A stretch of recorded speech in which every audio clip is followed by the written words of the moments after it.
বন্ধুরা দেখেন আমাদের এইখানে অনেক পানি হয়েছিল, পানিতে কত বড় বড় মাছ উঠছে।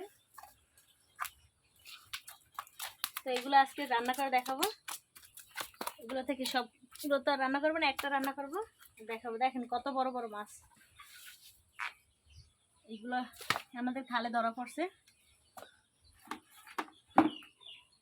আজকে এইগুলো রান্না করব।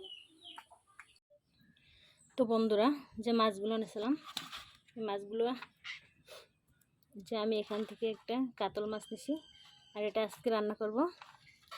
দেখেন এই মাছটাও মোটামুটি বড়, বেশি বড় না। তারপর এখন এগুলো রান্না করব। আগে ভাজবো মাছগুলো, লবণ দিলাম, মরিচের গুঁড়ো, হলুদের গুঁড়ো,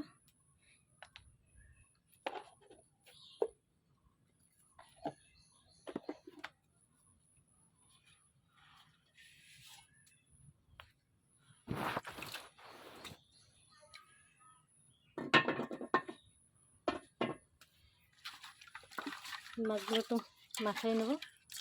মাখাই নেওয়ার পর মাছগুলো ভাজবো। আগে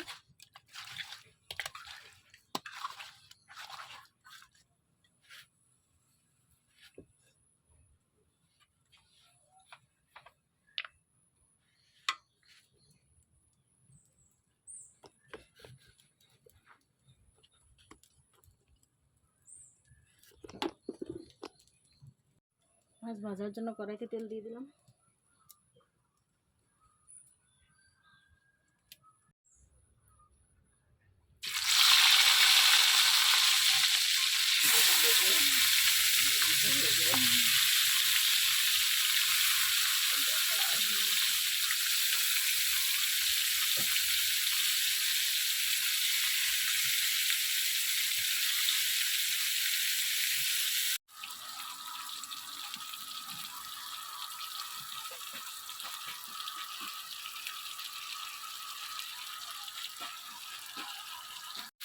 বন্ধুরা দেখেন বন্যার পানির কারণে আমার চুলার অবস্থা কী হয়েছে, চুলা নিচের দিকে ডুবে গেছে। মাছগুলো ভাজা শেষ, এবার আমি রান্না করব।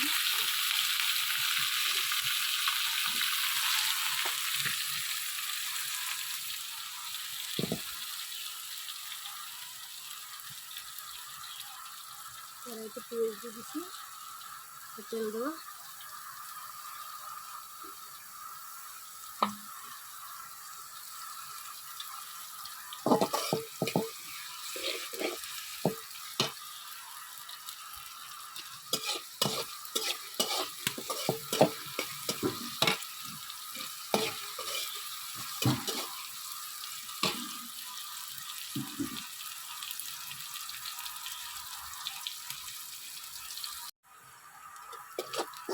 তো আমার পেস্টটা হালকা ভাজা হয়েছে, দেখেন ভাজবো না।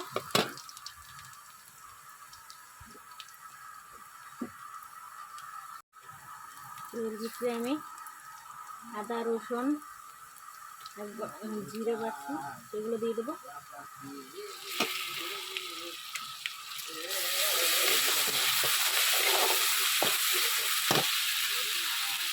মরিচের গুঁড়ো,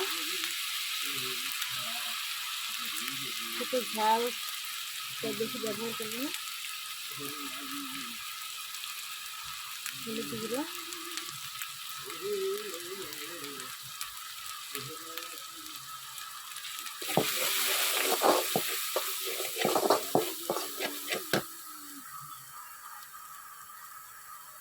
লবণ স্বাদ মতো দিয়ে দেবো।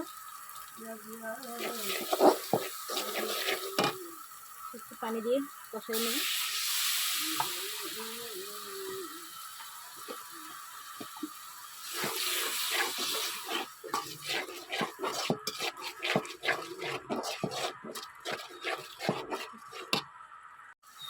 একটু কাঁচামরিচ দিয়ে দিলাম।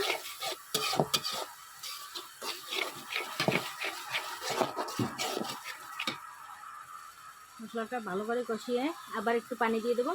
পানি দিয়ে আবার কষাবো, তাহলে আর হলুদ মরিচের গন্ধ থাকবে না। তারপর পানি দিয়ে মাছগুলো দিয়ে দেবো।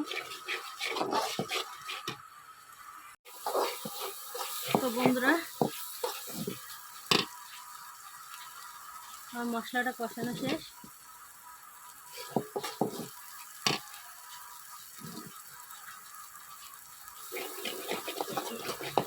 দেখেন কত সুন্দর হয়েছে মশলাটা। এবার আমি পানি দিয়ে দেবো, অল্প পানি দেবো, বেশি পানি দিলে মাছ ভেঙে যেতে পারে, তাই সামান্য পানি দিলাম।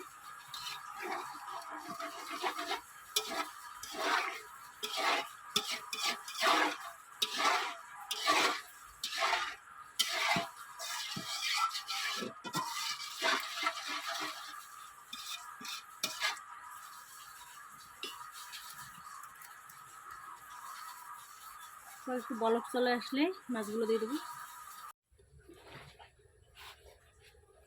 বন্ধুরা, বলক চলে আসলে এবার মাছগুলো দিয়ে দেবো।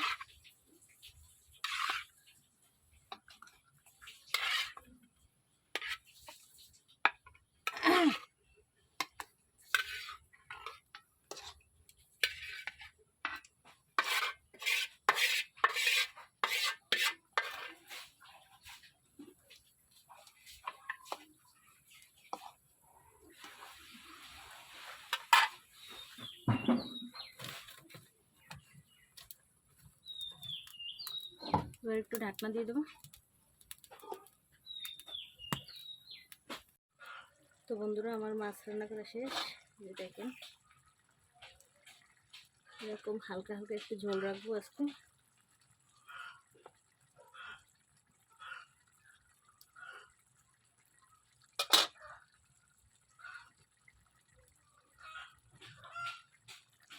এই যে দেখেন,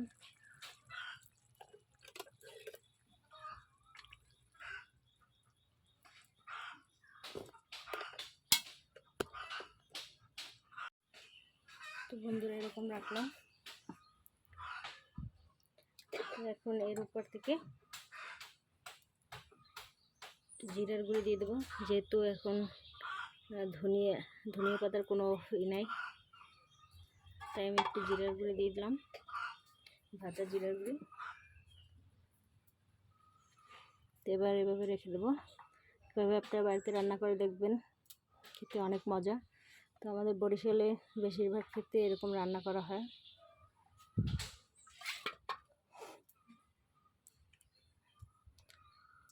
তো সবাই ভালো থাকবেন, আর চ্যানেলটিকে সাবস্ক্রাইব করবেন, আর আমার পেজটি ফলো করে পাশে থাকবেন।